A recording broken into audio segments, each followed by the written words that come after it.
சாய்ராம். இன்றைய நாளுக்கான பிரார்த்தனை. இந்த பிரார்த்தனை நாளுக்கு நாள் வலுப்பெற்று கொண்டே இருக்கிறது. எந்த விதமான கஷ்டங்கள் நம்மளை சுத்தி இருந்தாலும் அந்த கஷ்டங்கள் எல்லாத்தையுமே தாண்டி வர்றதுக்கான வழிகளை நம்மளுக்கு சாயப்பா கொடுத்துட்டு இருக்காரு. நாளுக்கு நாள் நம்மளுடைய தைரியம் அதிகமாகுது, நாளுக்கு நாள் நம்மளுடைய நம்பிக்கை அதிகமாகுது, நாளுக்கு நாள் நம்மளுடைய பொறுமையும் சகிப்புத்தன்மையும் அதிகமாகுது. இதை எல்லாமே மைண்ட்ல நிலைநிறுத்தி கொண்டு நம்ம ஒரு விஷயத்த கேட்கும் போது நிச்சயமா இந்த பிரபஞ்சம் அதுக்காக உதவி பண்ணுதுன்னு நம்ம எல்லாருமே நம்புறோம். இந்த உலகத்துல நிறைய பேர் நிறைய விதமான கஷ்டங்கள்ல இருக்காங்க.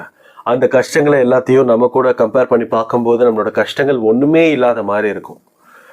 ஏன்னா அவ்வளோ பெரிய கஷ்டங்கள் வெளியில இருக்கக்கூடிய மனிதர்கள் அனுபவிச்சுட்டு இருக்கிறாங்க. நிறைய சொல்ல முடியாத கஷ்டங்கள், நிறைய சொல்ல முடியாத அழுகுரல்கள் நம்மளை சுத்தி இன்னும் நிறைய நாள் கேட்டுக்கிட்டே தான் இருக்கு, நிறைய விதமா கேட்டுக்கிட்டு இருக்கு.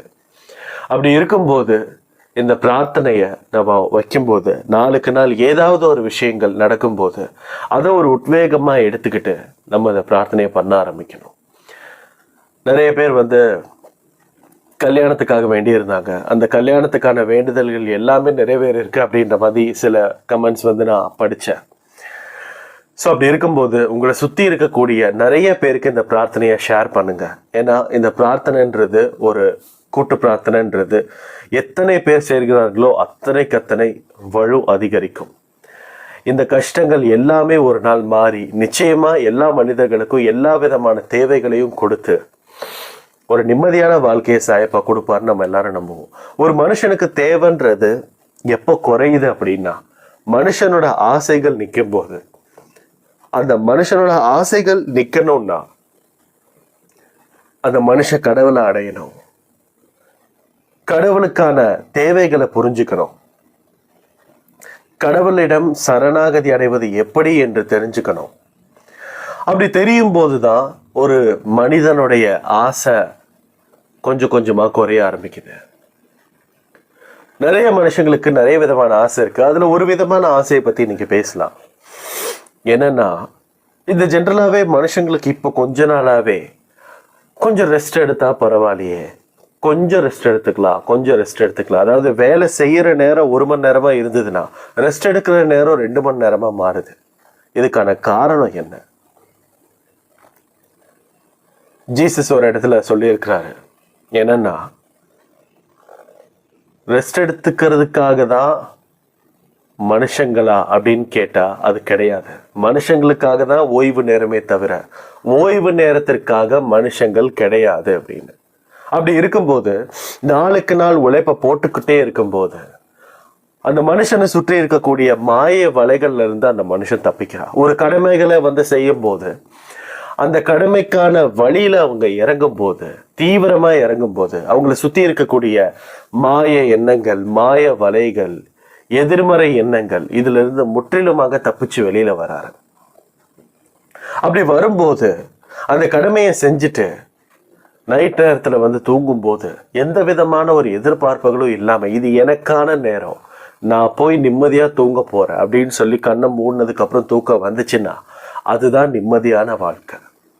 அந்த நிம்மதியான வாழ்க்கை எல்லாருக்கும் கிடைச்சிருச்சான்னு கேட்டா நிச்சயமா கிடைக்கும். கிடைக்கிறதுக்கான நேரம் வரும். அப்போ நம்ம எல்லாரும் என்ன பண்ணணும்? நம்மளுடைய ஆசைகளை அடக்கி கடவுள்கிட்ட நம்மளே அர்ப்பணிச்சா நிச்சயமா இதுக்கான ஆசைகள் எல்லாமே குறைஞ்சிரும். ஆசைதான் மாயதான் ஆசை. அப்படி இருக்கும்போது இதை புரிஞ்சுக்கிட்டு எந்த ஒரு மனுஷன் வெளியில கடவுள்கிட்ட அவங்களுடைய ஆத்மாவை கொடுத்து முற்றிலுமாக சரணாகதி அடைஞ்சு எந்த ஒரு விஷயம் யாருக்காக கேட்டாலும் அந்த விஷயத்த நிச்சயமா சாயப்பா நம்மளுக்கு நிறைவேற்றி கொடுக்கிறார். அந்த வகையில இந்த மாதிரியான ஒரு மனோபலத்தோட, இந்த மாதிரியான ஒரு மன தோற்றத்தோட இந்த பிரார்த்தனையை நம்ம செய்ய தொடங்கலாம். முதலாவதாக ரக்ஷன் ஒருத்தர் சொல்லியிருக்கிறாரு. இவரோட குடும்பத்துல நிறைய விதமான பிரச்சனைகள் போயிட்டே இருக்குது. எந்த வித கஷ்டமும் எங்களுக்கு ஒரு தற்காலிகமாக இருக்கிறதே இல்லை, நிரந்தரமாக இருக்குது. அந்த கஷ்டத்துல இருந்து எங்களால எப்படி வெளில வர முடியறதுன்னே எங்களுக்கு தெரியலன்னு சொல்லி ஒரு பெரிய வேண்டுதலை வச்சிருக்காங்க. நிச்சயமா அது எந்த விதமான கஷ்டங்களா இருந்தாலும், எத்தனை பல லட்ச கஷ்டங்களா இருந்தாலும் அந்த கஷ்டத்துல இருந்து வெளியே வர்றதுக்கு சாயப்பா ஒரு பெரிய ஆசீர்வாதத்தை உங்களுக்கு கொடுக்கணும்னு சொல்லி நம்ம சாயப்பா கிட்ட வேண்டிக்கலாம். அடுத்ததாக குணப்பிரியா. இவங்க ரீசெண்டாக எக்ஸாம்ஸ் எழுதியிருக்காங்க. அந்த எக்ஸாம்ஸ் வந்து அந்த எக்ஸாம்ஸ்க்கான ஆன்சர் கீ வந்து கூடிய விரைவில் வந்து கிடைக்கிற மாதிரி இருக்குது. அந்த ஆன்சர் கீயை பார்த்தாலே மேக்ஸிமம் நம்மளுக்கு என்ன விஷயன்றது தெரிஞ்சிடும். அதுக்கேற்ற மாதிரி எங்களோட தேர்வை வந்து எழுதி கொடுக்கணும் அப்படின்னு சொல்லி ஒரு பெரிய வேண்டுதலை வச்சுருக்காங்க. நிச்சயமாக இவங்களுக்கு வந்து அந்த தேர்வில் வந்து அவங்க பாஸ் ஆகக்கூடியதற்கான ஒரு அறிகுறிகளை சாயப்பா காட்டி கொடுக்கணும்னு சொல்லி நம்ம சாயப்பா கிட்ட வேண்டிக்கலாம். அடுத்ததாக ராம்பிரியா, இவங்களுக்கு கல்யாணம் ஆக போகுது. இன்னும் ஒரு 3 மாதங்களில் கல்யாணம் ஆக போகுது. அந்த கல்யாணம் எந்த விதமான கஷ்டங்களும் இல்லாமல் எல்லாருடைய ஆசீர்வாதத்தோடய நடக்கணும்னு சொல்லி ஒரு பெரிய வேண்டுதல் வச்சுருக்காங்க. இவங்களுடைய திருமணம் ஒரு காதல் திருமணம். 2 வீட்டு மனமுமே வந்து ஒத்துக்கிட்டு தான் இந்த கல்யாணத்தை நடத்துகிறாங்க. பட் இருந்தாலும் ஏதாவது ஒரு பிரச்சனை வந்துருமோ அப்படின்னு சொல்லி நிறைய விதமான கஷ்டங்களோட பயத்தோட இருக்காங்க. அந்த பயத்தை போக்கி சாயப்பா அவங்களுக்கு ஒரு பெரிய தெளிவை கொடுக்கணும்னு சொல்லி நம்ம சாயப்பா கிட்ட வேண்டிக்கலாம். அடுத்ததாக ராமகிருஷ்ணா, இவங்களுக்கு ரொம்ப வருஷமாக கல்யாணம் ஆகாமல் இருக்குது. இவருக்கு வயது வந்து 37 ஆகுது. இன்னும் கல்யாணம் ஆகாமல் இருக்குது. இவங்களுக்கு ஏற்ற மாதிரியான பெண் கிடைக்கலன்னு சொல்லியிருக்கிறாங்க.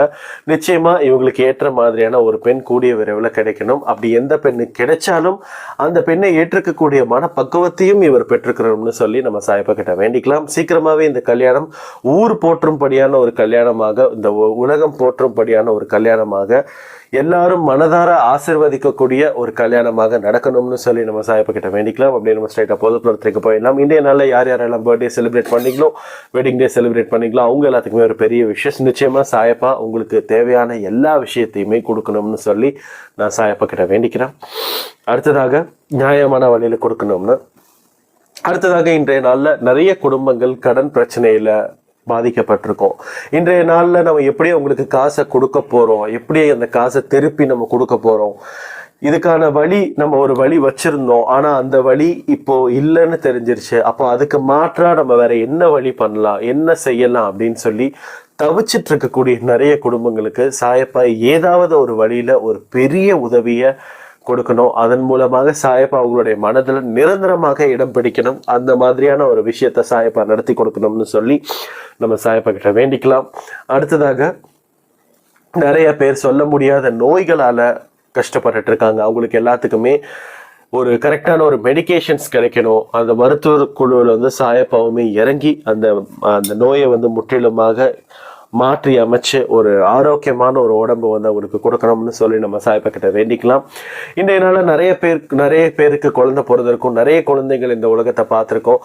அந்த குழந்தைகள் எல்லாருமே ஒரு சந்தோஷமான ஒரு மன பதட்டத்தோட, மனோபாவத்தோட, பதட்டம் இல்லாத ஒரு குழந்தையாக, ஆரோக்கியமான ஒரு குழந்தையாக இருக்கணும்னு சொல்லி நம்ம சாயப்பா கிட்ட வேண்டிக்கலாம்.